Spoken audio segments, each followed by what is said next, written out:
Hi, welcome to the Quipster Film Review Podcast. My name is Vince Leo. I am the author of the film review website, quipster.net. I invite you to check out over 4,000 of my written reviews. I've been doing reviews since 1996, covering all eras of film, all genres, whatever you are looking for. I'm sure you will find a lot of that there at my website, quipster.net, quipster.net. While you're there, I do encourage you to check out my other podcast that covers films of the 1980s. It's called Around the World in 80s Movies, and included in those are films that are superhero movies from the 1980s. The Superman films, you have Batman, you have the Swamp Thing films, all of those DC Universe, and you can check that out at my website, quipster.net, for the link, quipster.net. Today I'm going to be looking at a film that is part of the DC Extended Universe, DCEU, and it's the 8th film in that particular series. It is called, it's called Birds of Prey and the Fantabulous Emancipation of One Harley Quinn. At least that's what it was in the title until it didn't have a good opening weekend. And then the folks at Warner Brothers decided, hey, a lot of people are not knowing that this is a Harley Quinn film, so let's make Harley Quinn the title of the movie. And now, in advertisements and other places, online apps and ticketing agencies and what have you, it is now called Harley Quinn, Birds of Prey. Birds of Prey, it's actually an R-rated film, which is another issue with it finding traction because a lot of the people who are attracted to Harley Quinn as a character happen to be not quite old enough to see an R-rated film in the theaters. It does have very strong violence. It has a lot of pervasive language. Some sexual and drug material are also in the film. The runtime, it's actually the shortest, I think, of the DCEU films. It's 1 hour and 49 minutes. Margot Robbie reprising her role for Harley Quinn and bringing in Ewan McGregor, Rosie Perez, Jurnee Smollett-Bell, Mary Elizabeth Winstead, Chris Messina, Ella Jay Basco, and Ali Wong. Cathy Yan is the director. The screenplay credited to Christina Hodson.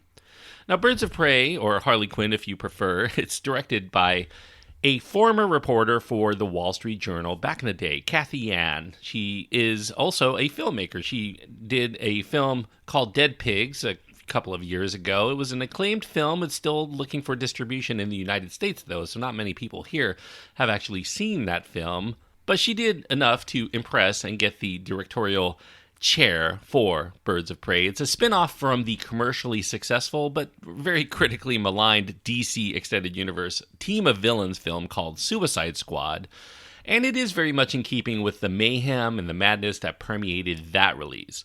Birds of Prey existed as a property long before this film. It was most notably in the pages of DC Comics. It also was a short-lived TV show for the WB back in the years 2002 to 2003. Only 13 episodes were made, though. But this take is very much in keeping with the DC Extended Universe vibe. The colorful antics, the music video stylistics, the ultra-dynamic action sequences. It's very much in that mold. Now, the idea for a Harley Quinn spin-off feature was before she even appeared on the screen in Suicide Squad. It was back in 2016, and it was mostly due to the popularity of the character as well as of Margot Robbie as an actor. The Birds of Prey had been slated to appear in this film. She wanted it to be an ensemble film, and it was also going to serve initially as an introduction of Batgirl into the DCEU. Margot Robbie signed on not only to star, but she also used her production company to help develop it. And over the next couple of years, Batgirl, she was removed from the film's development to make her own solo film. Joss Whedon was slated to script, and then he ended up leaving the project after struggling to come up with a workable story. And he was replaced in 2018 with Christina Hodson. Hodson is also scheduled to write the upcoming movie featuring The Flash, but she is the screenwriter for Birds of Prey here. Now, at the same time, Cathy Yan ended up getting attached to direct this spin-off, the Birds of Prey film, with Hodson scripting here.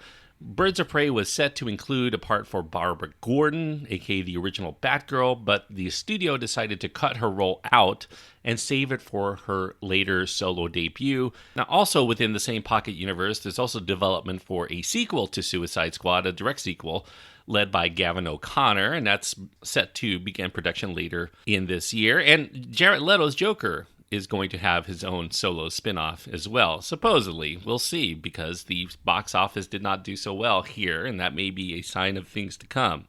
Now, Robbie, as a producer, wanted this to be specifically an R-rated film. And she really had to fight hard to get that to happen, because back in 2016, R-rated films were not quite as common as they are today for superheroes. And, she argued that this is a story that's told from the point of view of Harley Quinn. Her mind would not sanitize her own storytelling to appease a PG-13 crowd. So, of course, it's going to be an R-rated story in her mind, maybe even more than that. But, of course, NC-17 is not marketable at all, especially for a superhero film. Now, given its parent film, Suicide Squad, was rated PG-13, Warner Brothers did have some understandable qualms, but when Deadpool for Fox and Marvel was released to huge success, it did give this project an opening to get it done, and that was under the condition that they could keep it a lower budget film, like about $75 million. It did come in quite a bit ahead of that amount. There's some estimates that range anywhere between $80 million and $100 million were spent for the production of this film, which kind of is leading to a lot of hot water if they can't recoup that, especially given that the R rating means that it's not going to be playing in big markets like in China, for instance. Now, they were also looking for a woman to direct this feature because it was going to be a female-led film, and of the women that they interviewed, they preferred Cathy Yan's approach the best. She only had that one indie drama to her credit, but she emphasized a strong color palette for her direction. She wanted the costumes to be directly reflective of each of the characters' personalities. She had some experience there with ensemble cast because of her previous effort, and she had a commitment and a desire to emphasize action sequences that minimized gun violence, and that was something that was appealing. Harley, she does have a gun in this film. She shoots up a police station, but it's a non-lethal firearm. It shoots beanbags and smoke bombs and glitter bombs. And more than this, though, it was Yan's realization that the theme is of personal growth through self-confidence, breaking barriers in one's own mind, much like she is doing in real life because she thought she could direct and she took on this big-budget Hollywood superhero flick. And I think lastly, women can achieve great things if they work together instead of tearing each other apart. That's a key element of Birds of Prey in terms of its theme, and that extends both to the action on the screen and behind the production that's making it. The storyline here is told from Harley Quinn's point of view. She occasionally breaks the fourth wall to reveal to us her thoughts, her opinions. She's a very unreliable narrator in that respect, and that leads to this very zany overall vibe for the story that she's telling. This does pick up with Harley Quinn just following her dastardly dreamboat, the Joker breaking up with her, and she's in the spinout of their toxic relationship. It's leaving her in shambles. A new baddie, though, ends up emerging, this oft-unhinged club owner named Roman Sionis, whose alter ego is another powerful villain in Gotham City known as Black Mask, and he secured a rare diamond worth so much that with it he could afford to build upon his protection racket operation and become actually the biggest crime kingpin in Gotham City. Nobody's going to be able to touch him with that kind of money. The diamond is stumbled onto and then taken by this pickpocket extraordinaire named Cassandra Cain, who ends up swallowing it to avoid having to give it up when she's going to be frisked by police, and that makes her the most sought-after person in the city, especially after Roman places a $500,000 bounty on her. Now, all of this ends up leading to Harley forming a ramshackle team of women in the third act with grievances, with Black Mask to finally put an end to his murderous ways. The team includes Huntress, aka Helena Bertinelli. She's kind of a Punisher-type mafia princess-turned-vigilante who rides a motorcycle and she shoots a crossbow.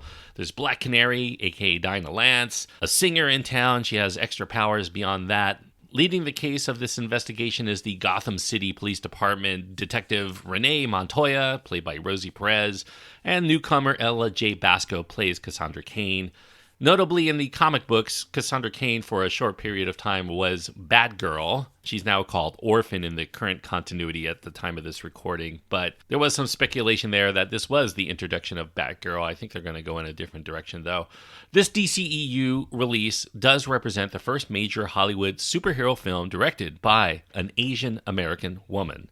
Yan became attracted to the project because it does have this complex nature of the personality of Harley Quinn. She has a PhD in psychology with an emphasis on mental illness, yet she's also mentally ill. She's a sociopath.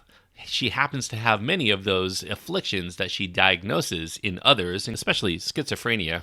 Her identity in recent years was mostly as the girlfriend of the Joker, but now that they've broken up, she has to do some reflection. She has a hard time trying to figure out who she is, her identity as an individual apart from the Joker.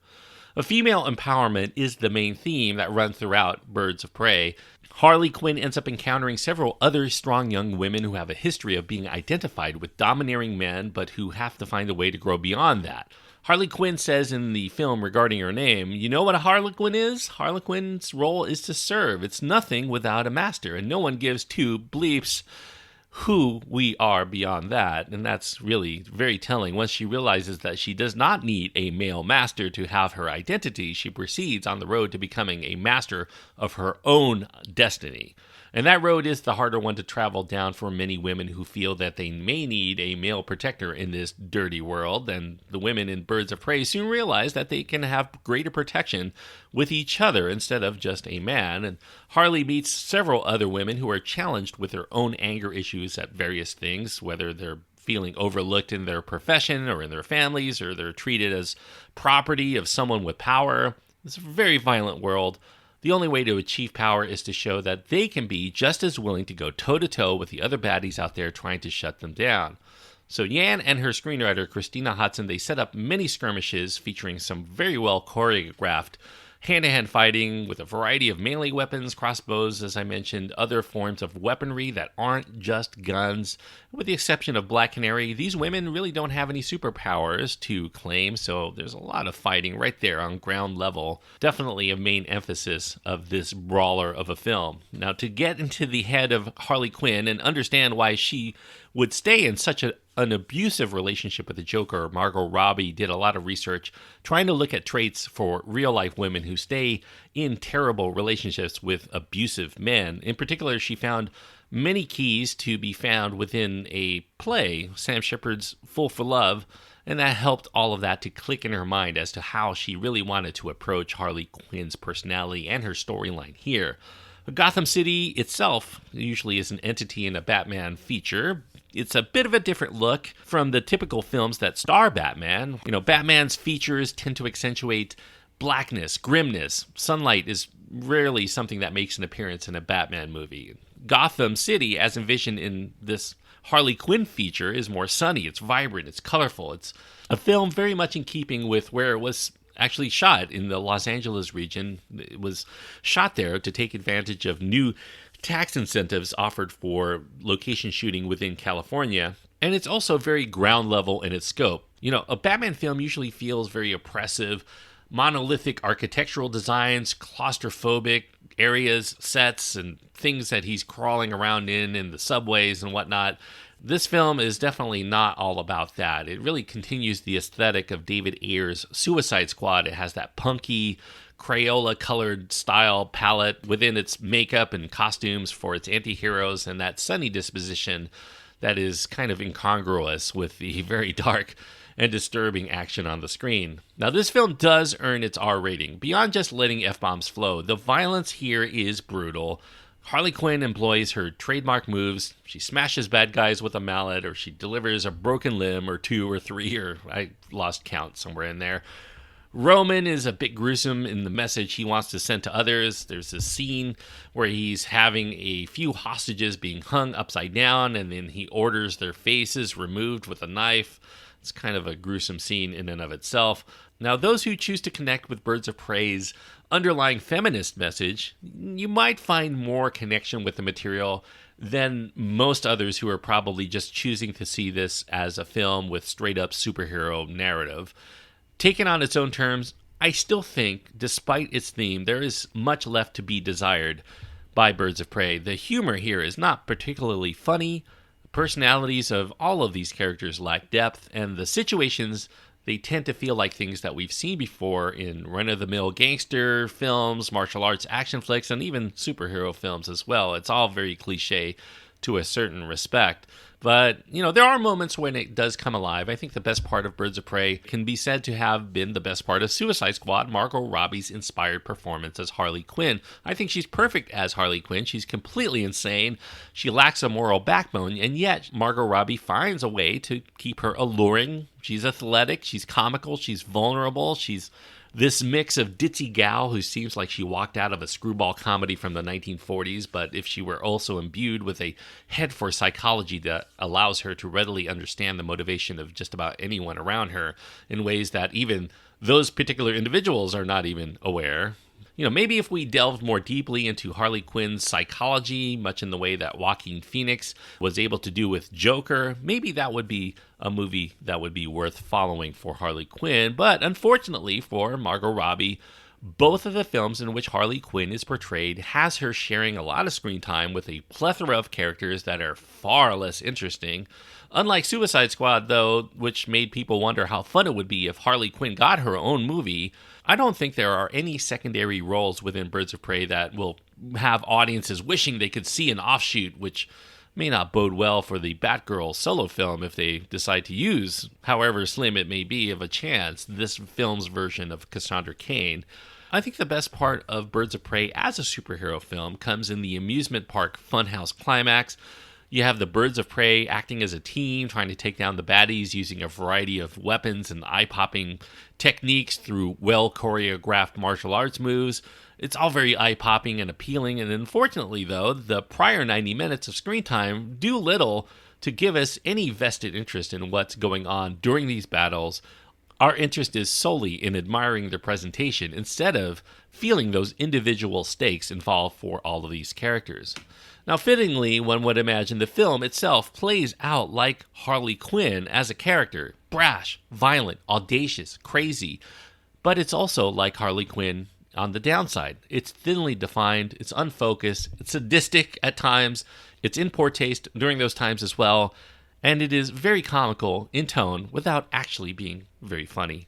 I laughed at least 24 times when I watched Deadpool in the theater. I didn't so much as have even a single chortle during the entire run of Birds of Prey, even though I recognized there were many, many attempts to be humorous. And I think it's not a good sign for a movie when I'm walking out of the theater thinking more about getting an egg and bacon sandwich, like Harley ravenously consumes within the course of this film, than I am thinking about anything else I witnessed for the prior 109 minutes runtime. So for that, this is a real borderline call for me in terms of whether I want to give it 2 stars or 2.5 stars. It's right there out of 4.